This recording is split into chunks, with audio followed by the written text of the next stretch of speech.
Okay, welcome to our weekly Parsha class. Today is not just a class about the Parsha, the weekly Parsha, but it's also about the day in which this class is being given. Right now, we entered into the month of Nisan. This is an incredible month. We just left an incredible month, the month of Adar, the month in which we celebrate the miracle of Purim, but we go from that celebration to the celebration of complete redemption.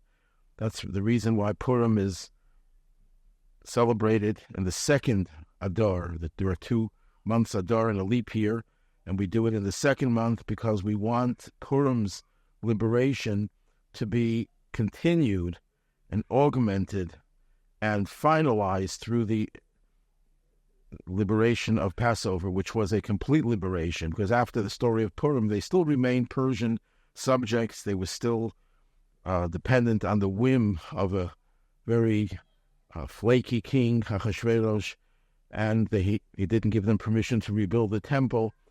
So true, Esther was the queen, and Mordechai was the prime minister.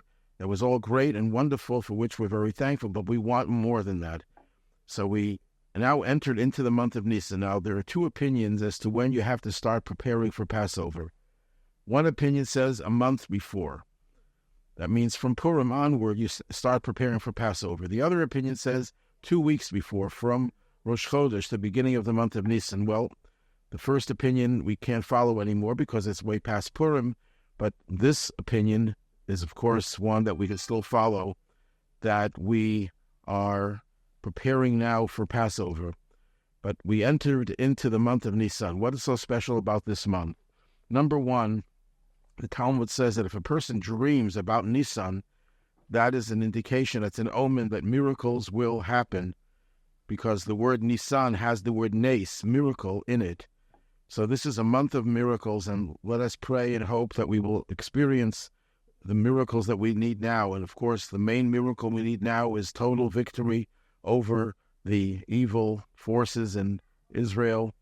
And we also see the liberation of all the hostages. They should come out healthy and intact. And that requires a miracle, of course, and we're depending on that miracle. Now, Rosh Chodesh is the beginning of the month, the head of the month. This is not just the head of one month, but this is the first month of the year. Now, I'm sure people are going to be wondering, what do you mean the first month of the year? This is Rosh Hashanah, the head of the year. And the answer is the Mishnah in Tractate Rosh Hashanah says there are actually 4 heads of the year, 4 New Years. If someone asks you a trivia question, which entity has 4 heads in Judaism, the answer is the year. The year has 4 heads. Now, we all know of Rosh Hashanah as the head of the year. We also know the fact that the 15th of Shvat, so that people refer to as Tu B'Shvat, is the Rosh Hashanah, the new year for trees. But there's also another new year, the first day of Elul, according to one opinion, is the Rosh Hashanah for the laws concerning tithing of animals. I'm not going to go into that right now.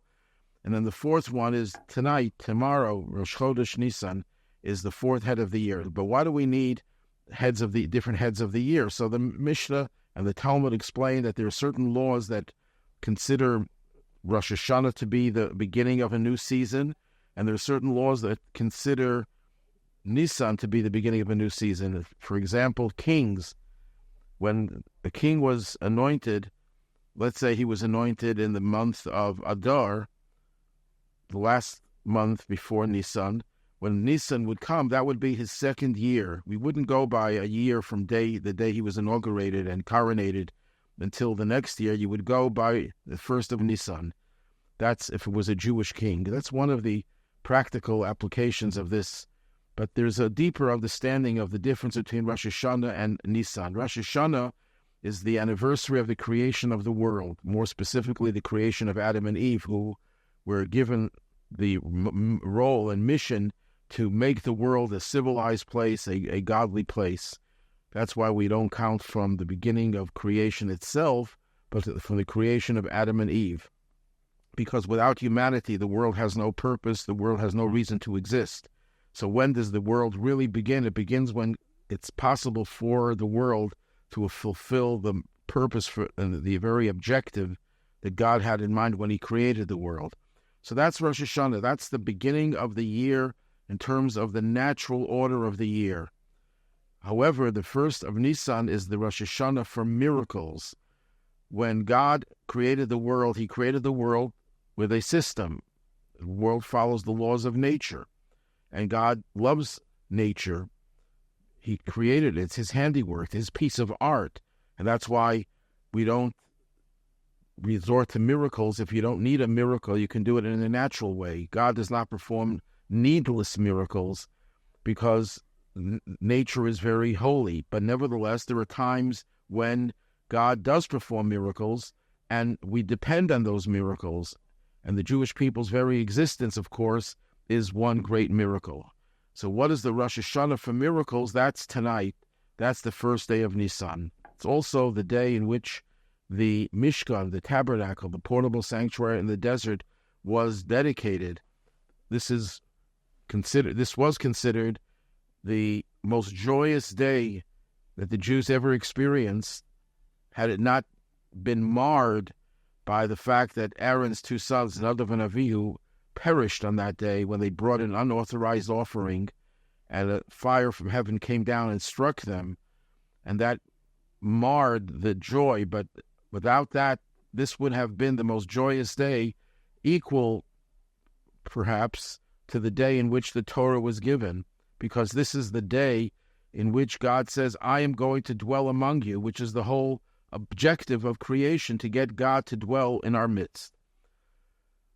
So that's a little brief analysis of the month of Nisan. A little bit more about Nisan. In the Talmud, there's a dispute, when will Mashiach come? In the month of Tishrei, that's the month in which we have Rosh Hashanah, or the month of Nisan? Now, it doesn't mean Mashiach cannot come any other time of the year. It means when is the most opportune time. So Rabbi Eliezer says, the Jews were liberated in Nisan. First time, the Exodus was in Nisan, but the future redemption will be in the month of Tishrei. Why? Because the month of Tishrei is the month that is dedicated to tshuva, to repentance. And Mashiach's coming is predicated on our repentance. Rabbi Yeshua says, no, they were liberated in Nisan, and the future redemption will also be in Nisan, because Nisan is the month that God saves the Jewish people even when they were not ready to be saved. And when the Jews left Egypt, they were not all righteous. They were not all holy. In fact, they were idol worshippers, no different from the Egyptians. Except for the tribe of Levi, the Jewish people had degenerated into idolatry. And yet God swooped down, as it were, and he plucked them out of Egypt, liberated them, and so too God will take us out of exile. So now that we're in the month of Nisan, this is the most opportune time for the final redemption through Mashiach. The parsha that we're reading this week is Parshas Tazria. In most years that are not leap years, Tazria goes together with Metzora. They both share one theme. They deal with the theme of Tzaraat, which is usually translated as leprosy, but as we pointed out in many occasions, that's an incorrect translation. It's not leprosy, it's a skin disease. It's lesions of the skin that render the person ritually impure, and the person is not allowed to go into the temple. The person is not allowed to engage with other people because he could cause them to become tamei, to become ritually unclean. And the whole procedure, what constitutes a impure lesion and how one is purified, that's the subject matter of this week and of next week. But before we go into that particular topic, I want to begin with the beginning of the parsha of Tazria. Tazria begins actually with another theme. God says to Moses that if a woman conceives and bears a male child, she should be tamei. She is ritually impure for 7 days. If it's a female child, she is impure for 2 weeks. Not 1 week as for a male, but 2 weeks. And of course, the modern person will immediately sense that there's some type of discrimination, that women are considered to be impure more than men. But before you even ask that question, you should ask a more basic question. Why should anyone become impure by giving birth to a child? Why should she be impure by giving birth to a male child for 7 days? Why even a day? Why even a minute? Is birth such an ugly thing, such an impure thing? Isn't birth such a glorious thing? So in order to understand the discrepancy between bearing a male and bearing a female, we first have to understand why there's an impurity associated with childbirth. Well, one explanation given by the famous Hasidic master known as the Rabbi Mendel of Kutsk, who lived about 150 years ago, and one of the most prominent Hasidic masters, lived in Poland, and many Hasidic dynasties branched out from him, his children, and his disciples. So the Kutsk Rebbe says the following: what's the whole, and I'm adding elaboration, obviously. What is the whole concept of impurity? Impurity is not dirt. It's not a sign that the person is somehow evil because they're impure. Sometimes we use the word impure for evil. Evil is impure. So all evil is impure, but not all impurities are evil. Impurity simply means that there is a vacuum in which God's presence is not felt. Where is God's presence felt naturally? Obviously, God's presence is felt when people do a mitzvah. When people study Torah, God's presence is felt. But putting aside our efforts, our actions, where do you find God's presence pronounced and not curtailed or not concealed? And the answer is in life. When you see something living, that is a testimony to God's presence, because all of life comes from the giver of life. God is the source of life. And anything that is alive testifies that there is a divine force that is keeping it in existence and animating it. What happens when life ends? When life ends, that is a vacuum of God's presence. God's presence has now been withdrawn from that space. When a person loses a close relative, it's not just your loss, it's the world's loss, because that soul that was in a living body brought godly energy into the world and made the world a more godly place. When the person passes away, the soul withdraws, goes into another dimension, a spiritual dimension, but this physical world is now lacking that spiritual energy. That's what we mean by impurity. Now, dying is not make a person bad because he died. Or let's take even a more regular thing of sleep. When a person sleeps and wakes up in the morning, we are required to wash our hands. We take a cup, fill it up with water, we wash the right hand, the left, the right, the left, the right, the left. Why do we have to wash our hands? Because we're ritually unclean. Why are we ritually unclean? What did we do wrong? We did nothing wrong. We slept. That's part of nature. That's required.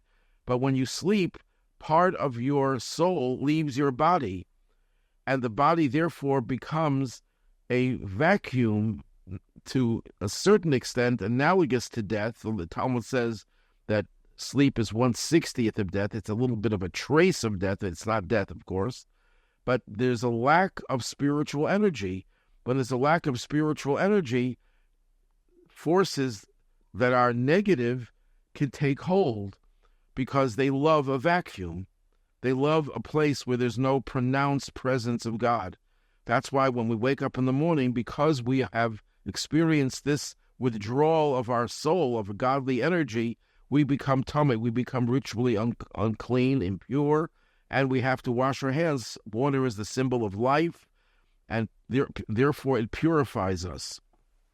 So the same thing is true with many different things about which the Torah says the person becomes impure. What does it mean, impure? The person has experienced a depletion of spiritual energy. Sometimes it's because of our behavior. Every time we do something that is contrary to God's will, we deplete God's presence in our lives. So we open up ourselves to this impure energy because we have created a vacuum in our lives. that's when we do something wrong. But God also planted in nature the periods in which we are less godly. And there's a good reason for that, because that creates within us a desire to fill in that gap, to fill in that vacuum. And it creates a sense of yearning. We want to refresh ourselves by opening ourselves to holiness and not remain in that state of spiritual vacuum.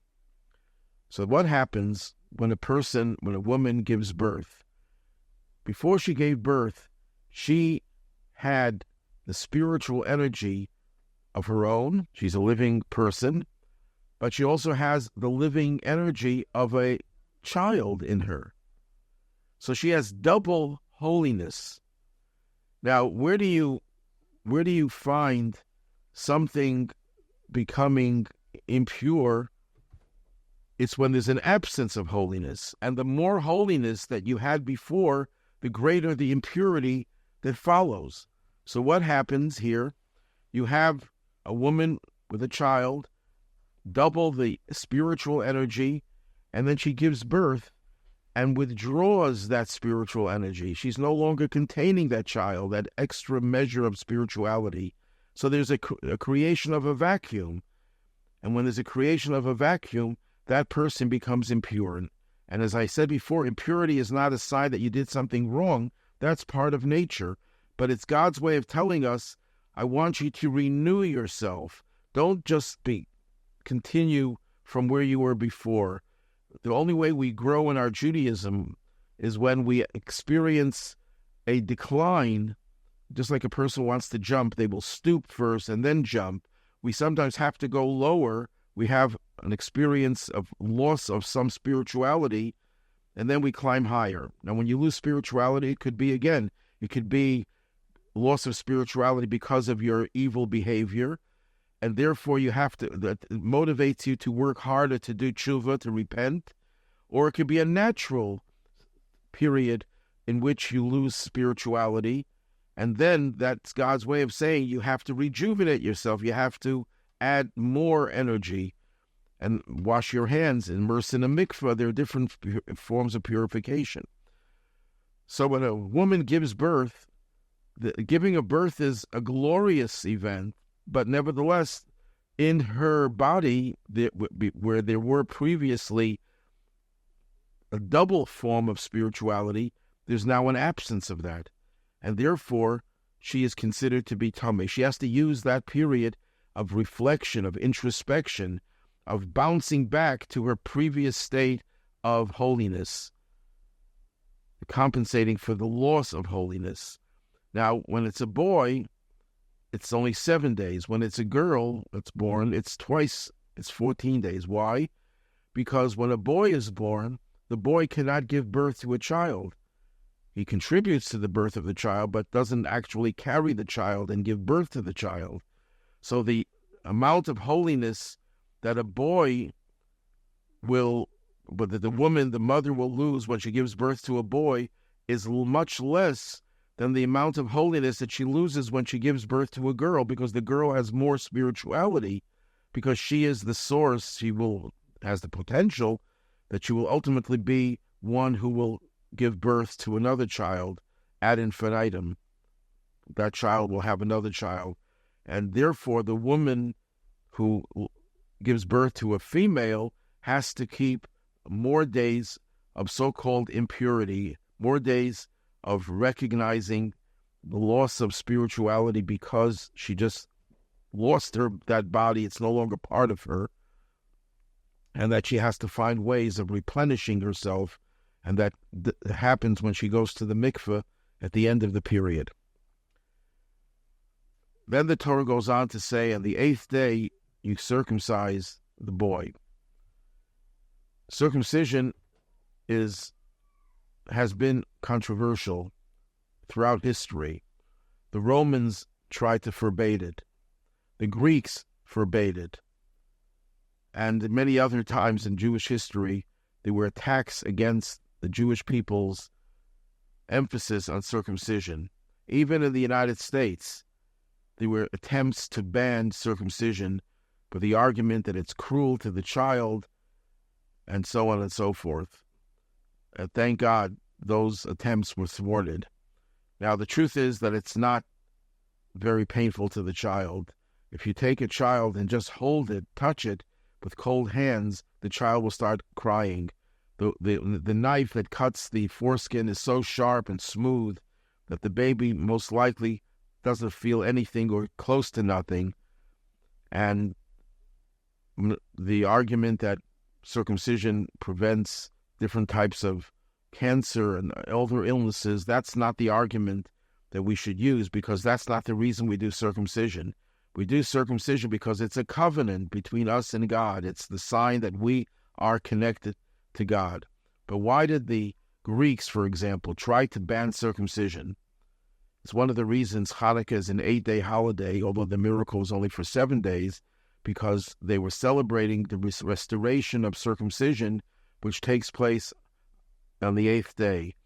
In Judaism, the number 7 is the very basic number, very holy number. It says all 7s are beloved. The 7th day of the week is Shabbos, Shabbat. The 7th year is the sabbatical year. The 7th month is the month of Tishrei. The 7th generation from Abraham was Moses. The 7th generation from Moses was King David. So 7s are very, very precious. 7s represent the pinnacle of holiness. So then what's 8?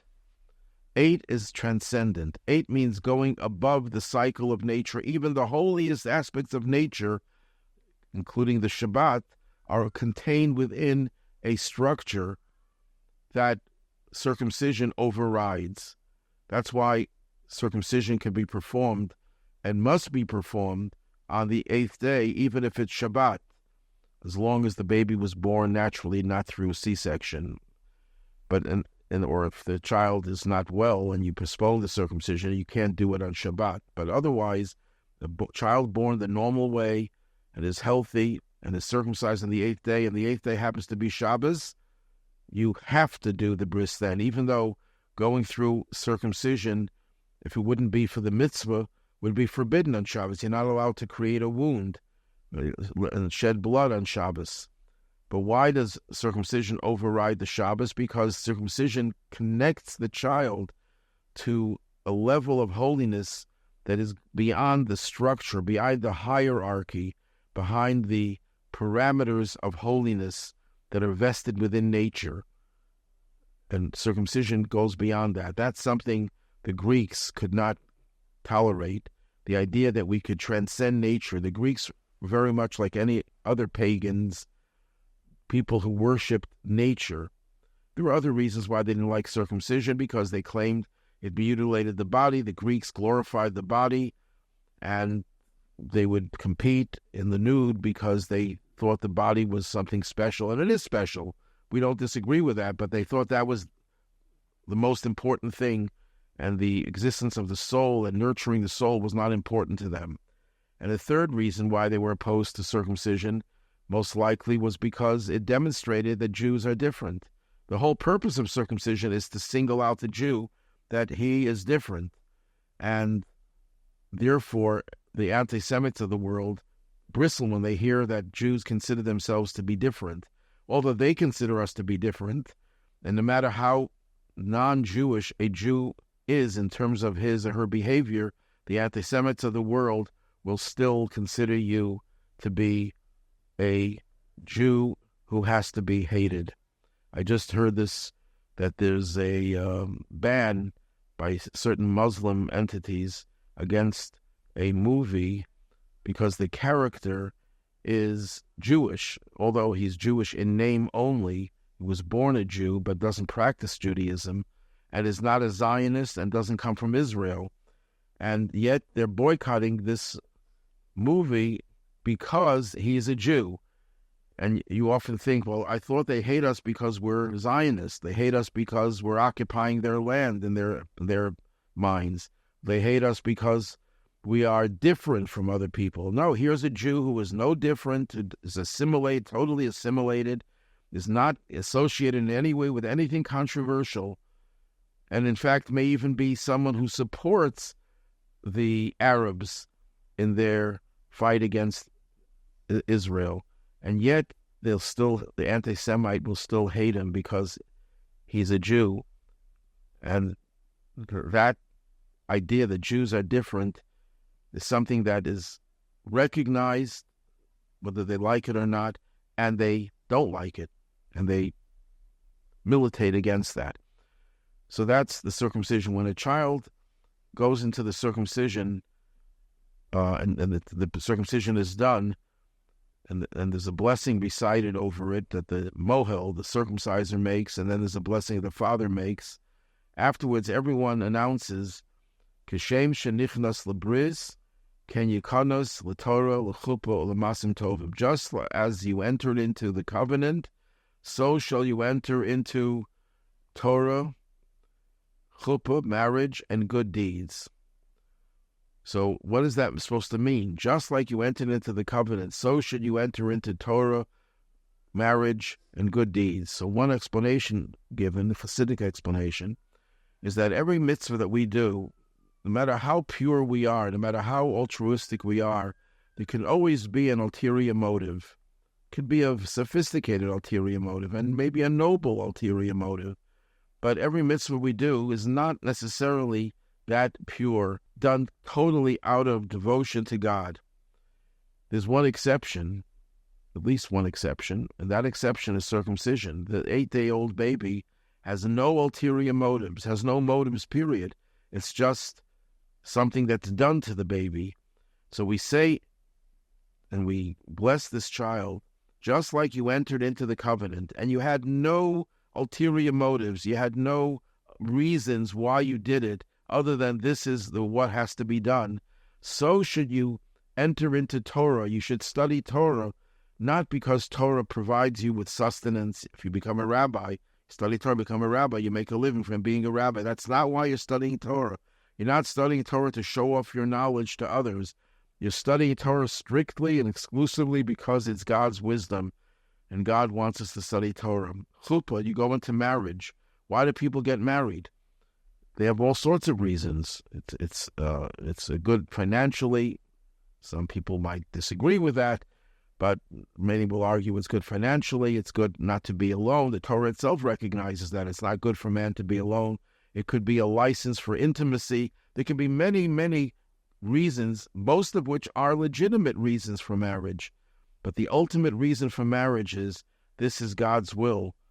This is God's will to enable us to fulfill our mission, to have our whole soul, because the two halves of the soul are separated at birth, but they're really two halves of one soul and reunited at the time of marriage. And the reason why it's reunited is because the energy that God gives us to enable us to fulfill our mission, in order for us to do it completely and perfectly, requires the totality of our soul, both halves. So we're getting married so we can have the full complement of resources to enable us to fulfill God's purpose and God's mission. And the same thing is true with all our deeds, our good deeds. Our good deeds should not be for ulterior motives. We're doing a mitzvah, we're showing kindness because we want people to reciprocate that kindness. We want people to think of us as good people. Although ulterior motives are not necessarily evil or bad, in fact, the Talmud says we should always do a mitzvah and study Torah, even if it's for the wrong reasons, for shelo lishma, not for its own sake, because from doing it for the ulterior motive, we'll eventually come to do it for the pure motive. That's saying that you should never discount or deprecate ulterior motives and for doing something good. It's better to do something good for ulterior motives than to say, I'm not going to do it because I don't want to do something that's not pure and complete. No, you're better off doing it, because not only is it better off than not doing it, even if you would never reach doing it for pure motives, but the fact is that it will eventually bring you to pure motives. So when you do a mitzvah, you shouldn't, if you do it for ulterior motives, it's still a mitzvah. But the ultimate goal is that just like you entered into the covenant with zero ulterior motives, that should inspire the rest of your life that whatever good you do, you should do it for pure motives. And that would mean that the bris dynamic extends into and permeates your whole life. And then we get to the main theme of the parsha, Tzaras, incorrectly translated as leprosy, but it really refers to skin lesions. The reason why it's confused with leprosy is because it's also a skin disease, and also there's a quarantining of the person who has tzaras. So the impression was that it must be something like leprosy, which required that people be quarantined, so it shouldn't be, because it was contagious. But tzaras was not necessarily contagious. Tzaras, the Talmud says, was a punishment for a person who engaged in lashon hara, in the evil tongue and slander. And the punishment for that person was tzaras. What's the connection of one to the other? So the Talmud explains, when you speak ill of others, what does that do? It causes people to separate themselves from that person. If people are all saying this person is dishonest, no one's going to want to have any association with that person. You're causing that person to become secluded and isolated and removed from society. Well, the punishment for that is that you get tzaras, and for tzaras you have to be isolated, and you get a taste of your own medicine. That's the best way of learning a lesson, when you get the same hardship that you caused others to experience.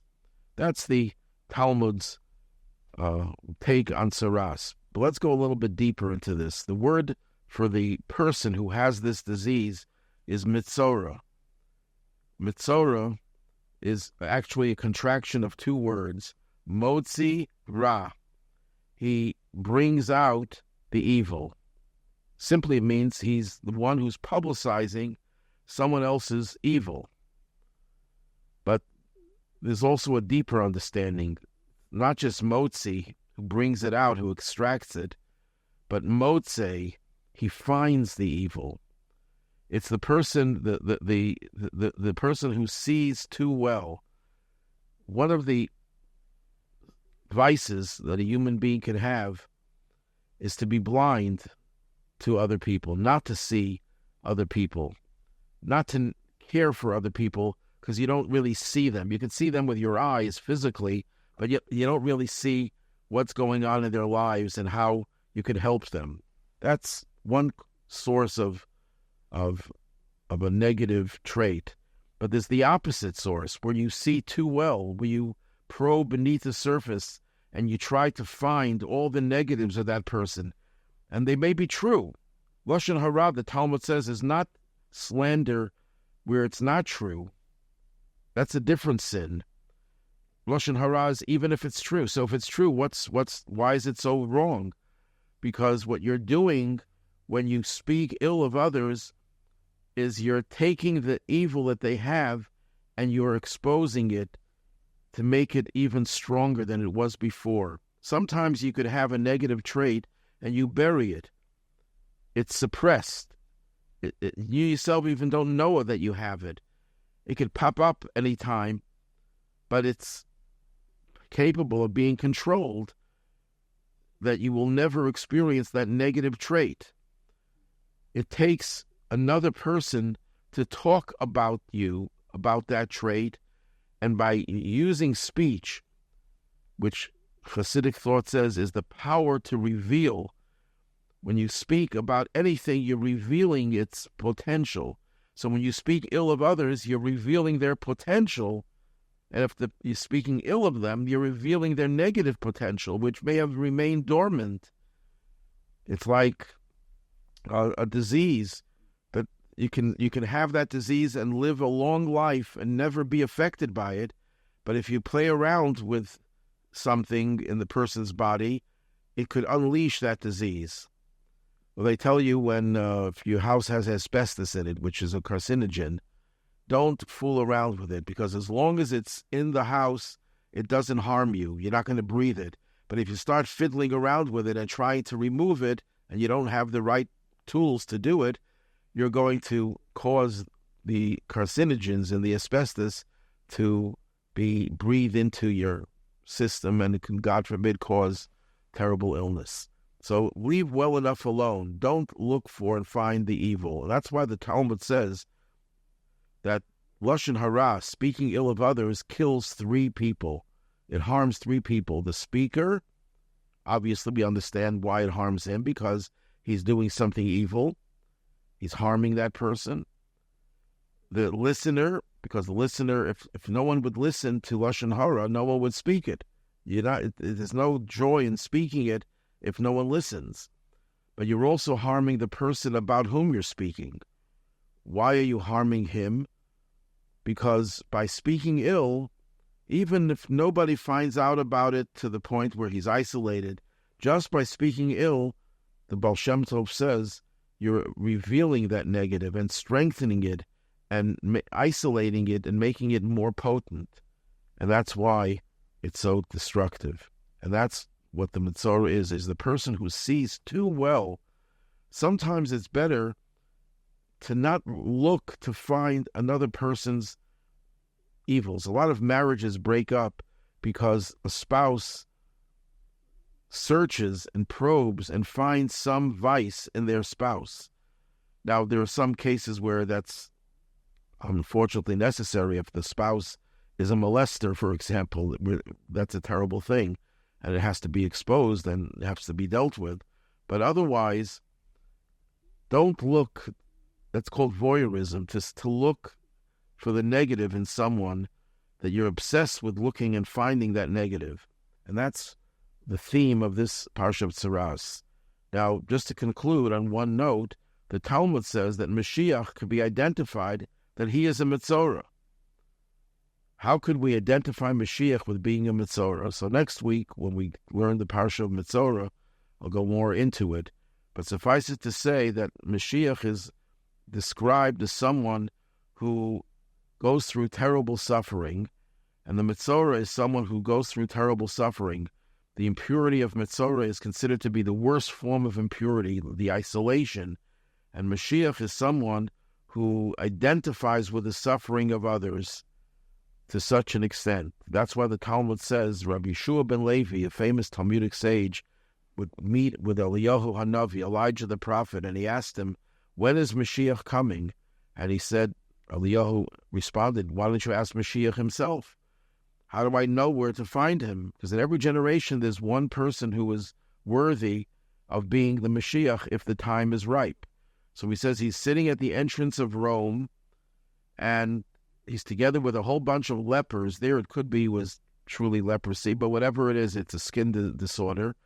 And all the beggars who are so afflicted would remove all their bandages, and then they would put on whatever medication and put new bandages. Let's say they had 10 different lesions. They would remove 10 bandages and then replace it with 10. That takes a long time. The Mashiach leper is someone who would have the same, let's say, 10 lesions, but would take off one and replace it, another one and replace it. Why? Because if Mashiach is given the signal that it's his time to come and redeem the people, he doesn't want to have to say, well, 1 second, Elijah, I'm going to do it, but I have to first rebandage myself, and it takes time to do all the 10 bandages. So he does one bandage at a time to minimize the time it would take, because he, Mashiach, more than anyone else, feels the pain and suffering of the Jewish people. And therefore, he doesn't want to delay even 1 second.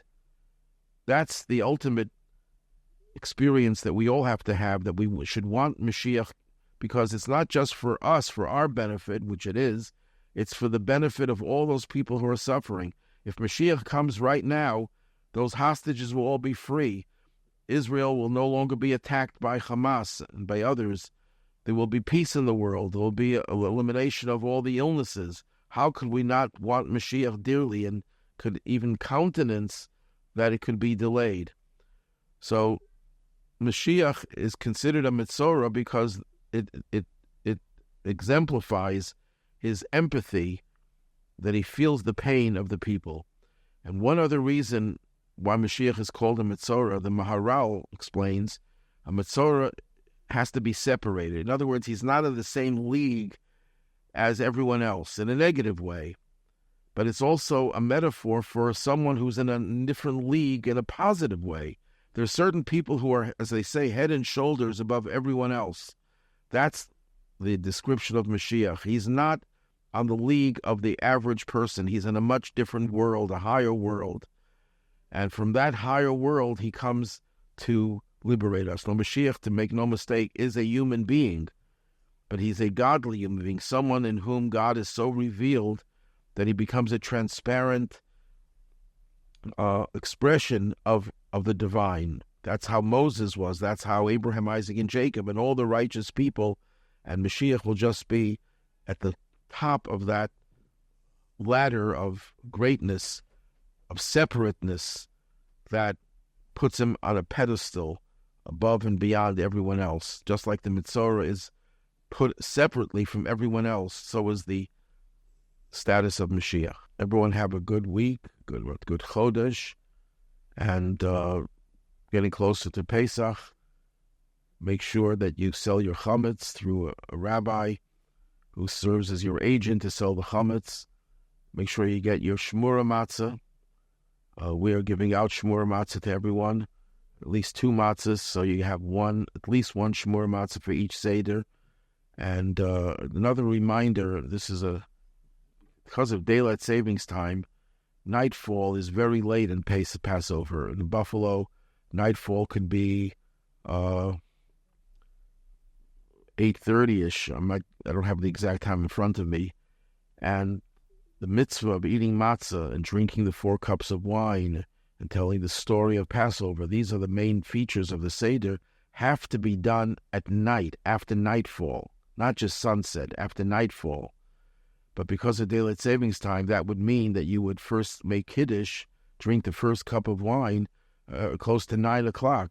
And some people have it very difficult to do that. So the best thing is the Seder should start late so you can do the mitzvahs properly. But if you can't, some rabbis suggest having the meal without the matzah, without the wine, and discuss the Exodus, because that you can do any time of the year, and wait until nightfall to drink the cups of wine and the matzah. And anyhow, either way, everyone should have, as we traditionally wish one another, a kosher and happy Passover. To make Passover kosher is very, very taxing, very difficult. So we give people the blessing. You should succeed in making sure that Passover should be so perfect, and it should be a joyous one.